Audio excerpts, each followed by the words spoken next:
brief introduction, I'm Professor Ben Horton. I am, as previously been said, the Director of the Earth Observatory of Singapore, which is located at Nanyang Technological University. The mission of the Earth Observatory of Singapore is to conduct fundamental research on the topics of geohazards and increasingly so climate change, and importantly, to use this fundamental research to create a safer and sustainable world in Southeast Asia. Now, we have many initiatives on climate change, but I'd briefly like to show a video which illustrates them, and in particular illustrates the importance of climate change. By 2100, over 1 billion people on Earth will live in low-lying coastal zones, subject to flooding on an annual basis. 70% of these will live in Southeast Asia, one of the most vulnerable regions in the world to climate change. A narrow window of time offers an opportunity for great hope. The next decade will be the most critical for the future existence of society. Across Southeast Asia, our stable climate system is changing rapidly. The atmosphere is warming at an alarming rate. Floods, droughts, typhoons are bigger, devastating millions of people, and the ice sheets are melting. All are having a critical impact on every aspect of life we rely on for our survival. The Earth Observatory of Singapore is conducting cutting-edge research in an effort to find solutions to the climate issues facing our region and planet this century, which all require long-term thinking. Through research, education, and engagement, we aim to provide critical information to governments, businesses, and communities in order to mitigate and adapt to the challenges ahead.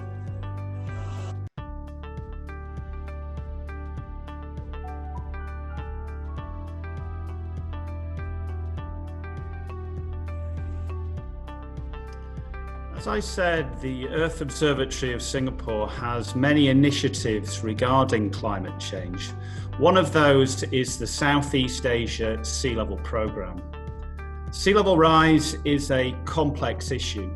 Sea level, despite its name, is not a flat, planar surface.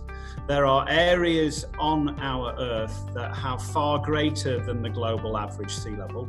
Conversely, there are areas that have far less than the global average sea level. And that is because there are a variety of global, regional, and local processes that influence sea level in time and in space. Local processes. For example, if you looked at this schematic graph on the left-hand side, we need to understand the hydrological cycle. The extraction of groundwater for commercial, agricultural, and industrial use decreases land heights, causing subsidence, amplifying the effect of sea level rise. At the regional scale, in particular here in Southeast Asia, we must understand tectonics. Both between and within earthquakes, the land height can change, and that can amplify or diminish the effects of sea level rise. At the global scale, we have the influence of mass and volume. A volume change is illustrated in the bottom left animation. This is the thermal expansion of our oceans. As we have increased atmospheric temperatures in the 20th and 21st century, these temperatures are transferred to the surface layers of our oceans. This causes our oceans to expand and therefore sea level to rise. This process has dominated sea level rise in the 20th century, contributing up to around 40% of the sea level rise that we have recorded. In the top left, we have the mass change, the melting of land-based ice on our glaciers, ice caps, and ice sheets. This process is worryingly increasing in its contributions to sea level rise.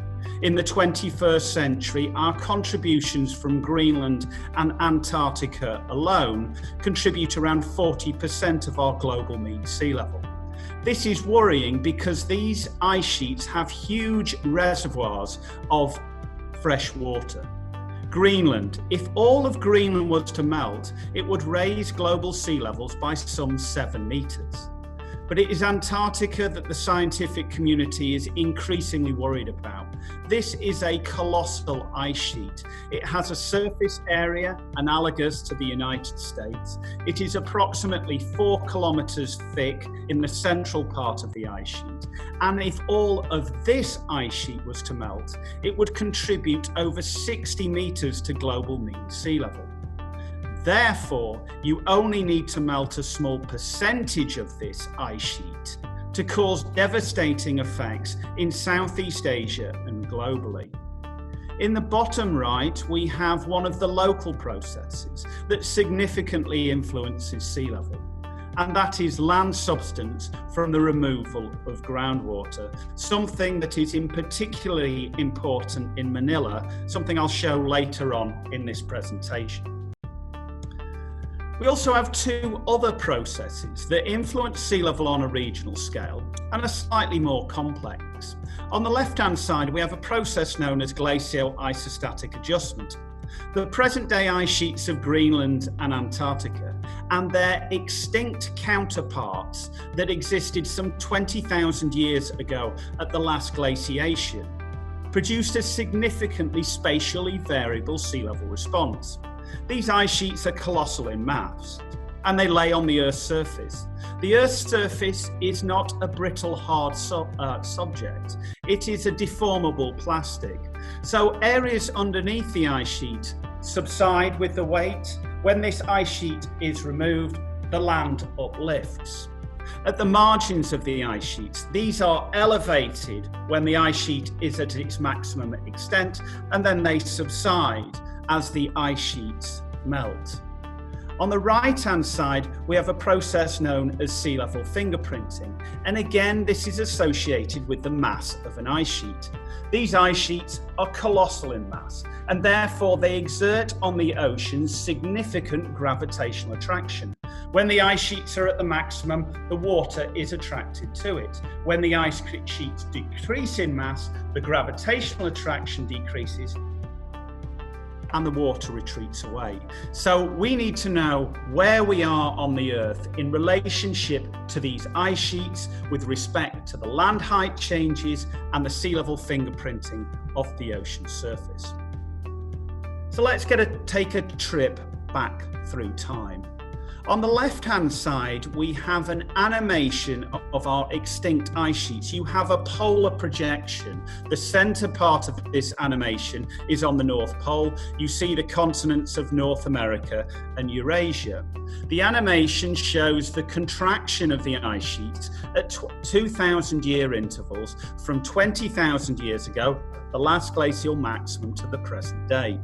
The increase in atmospheric temperatures, in this case driven by a change in the orbit of the Earth around the Sun, caused a contraction of these ice sheets, and there would be significant land height changes depending on whether you were underneath the ice sheets or at the periphery.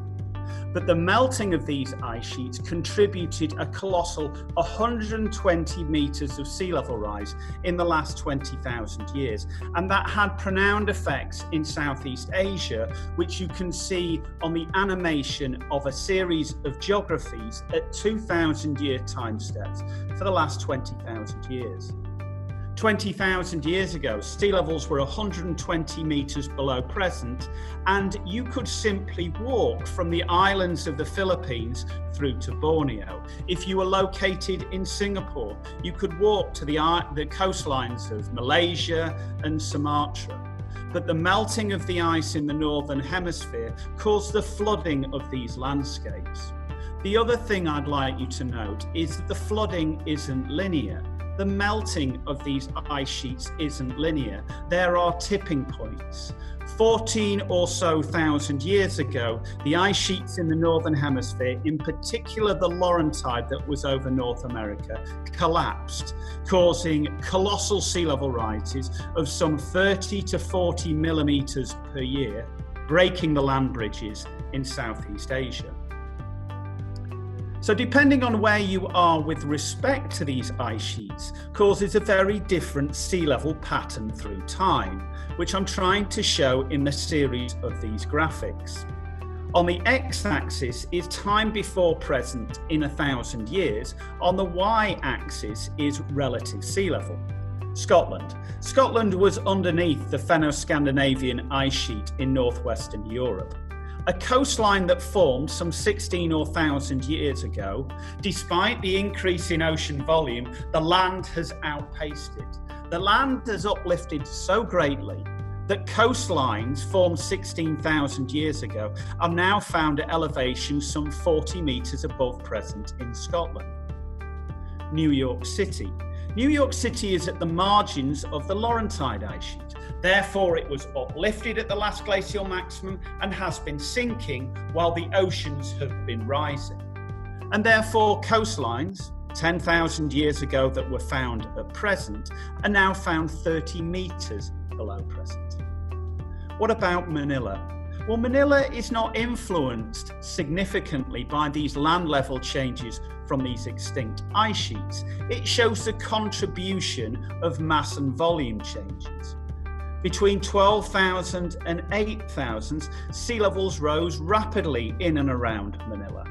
At around 8,000 years ago, these northern hemisphere ice sheets had disappeared, and Greenland and Antarctica were relatively stable. And therefore, over the last 6,000 years, really until the beginning of the 20th century, sea level has been remarkably stable. So how do these effects, how does the understanding of the past provide information for the present and the future?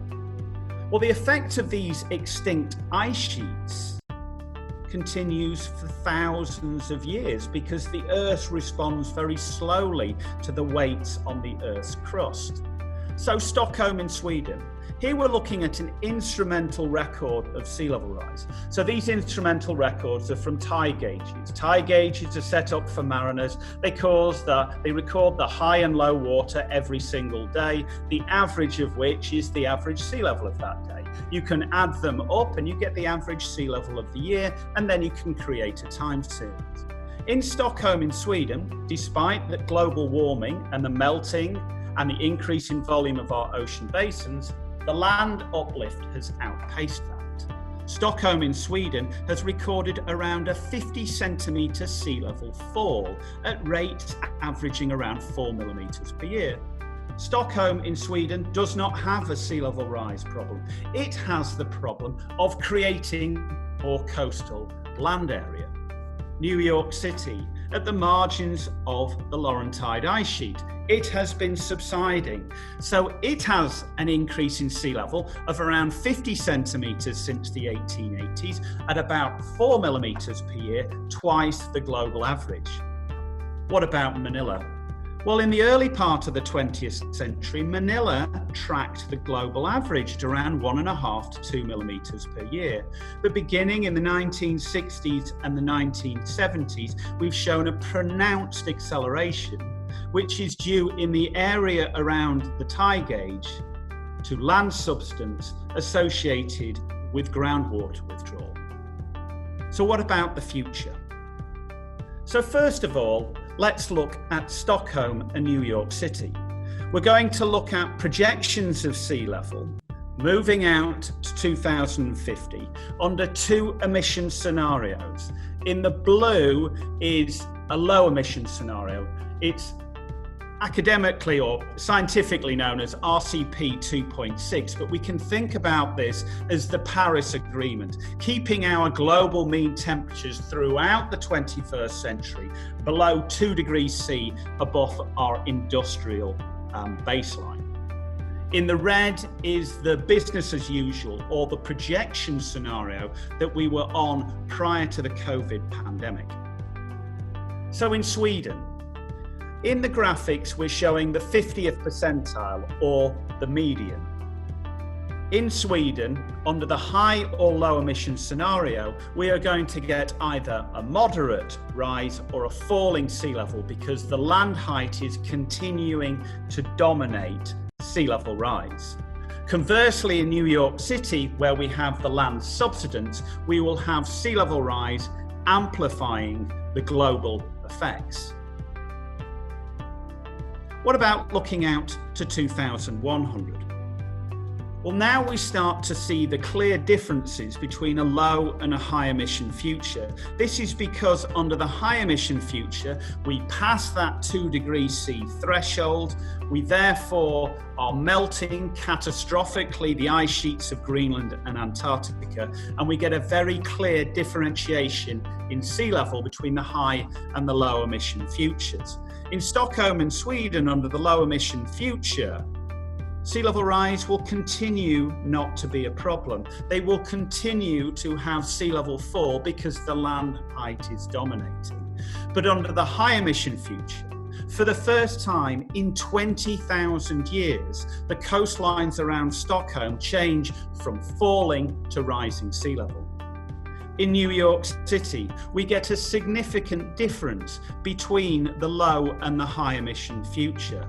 Under a low emission future, you have a rate of rise of around 70 centimetres at the 50th percentile, whereas that is some 1 metre greater at 1.7 metres under the high emission future.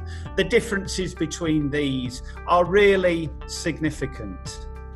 A high emission future gives you rates of sea level rise in and around New York City of around 30 to 40 millimetres per year. The last time that we saw that was 14,000 years ago. There is not a coastal ecosystem that can survive those rates. There is not an engineering solution that can defend Manhattan. What about looking at the Philippines? So we're going to look at Manila. Again, the low and the high emission futures. If we continue the process of groundwater withdrawal, when we look through to 2050, we have rates of between 60 and 50 centimetres under the low and the high emission. When we go out to 2100, the dominant processes of groundwater withdrawal are amplified by the loss of the ice sheets in Greenland and Antarctica, and the Philippines record some of the highest rates of sea level rise globally, a 50th percentile of 2.1 meters. And if you look at the box, the 95th percentile, so in 1 in 20 chance of 3.2 meters. But the effects in the Philippines is going to be very spatially variable. We ran another model looking at Cebu. Cebu, the tide gauge does not record groundwater withdrawal. Here, as we look through to 2050 and 2100, we see rates of between 30 and 22 centimetres by 2050, half the rate in Manila. If we go out to 2100, we have a scenario that is relatively similar to New York City, around 50 centimetres of sea level rise by 2100. And I would state to you that the rates of sea level rise under the low emission future, that the Philippines could adequately adapt their coastlines to have prosperous ecosystems, prosperous infrastructure and economy. I would say that is not the case under a high emission future, even in Cebu, of 1.5 metres. What are the impacts of that? Well, sea level rise decimates ecosystems. It contaminates your freshwater aquifers, contaminates your agricultural fields, therefore producing considerable stresses on food and water supply. Another impact is its influence on storm surges. They make them of a greater magnitude, and they significantly reduce the confidence interval or the recurrence interval of storm surges. So this is a graphic that comes from the IPCC's 6th assessment. I am a lead or editorial author on the 6th assessment. So on the left-hand side, we're looking at the high emission future going out to the mid part of the 20th century, and we're looking at the amplification of extreme events. There's much spatial variability because we're dominated by local effects. The amplification or the multiplication factor in the northern hemisphere underneath the ice sheets is negligible. But in the far field distance from the ice sheets, you're getting 100 times increase in this amplification factor. And when we move out to the end of the 21st century, under a high emission where you melt the ice sheets, virtually the whole planet has a significant, a catastrophic change in the extreme recurrence of flooding along our coastlines. So to conclude, the Earth Observatory of Singapore is working actively on a Southeast Asia sea level programme.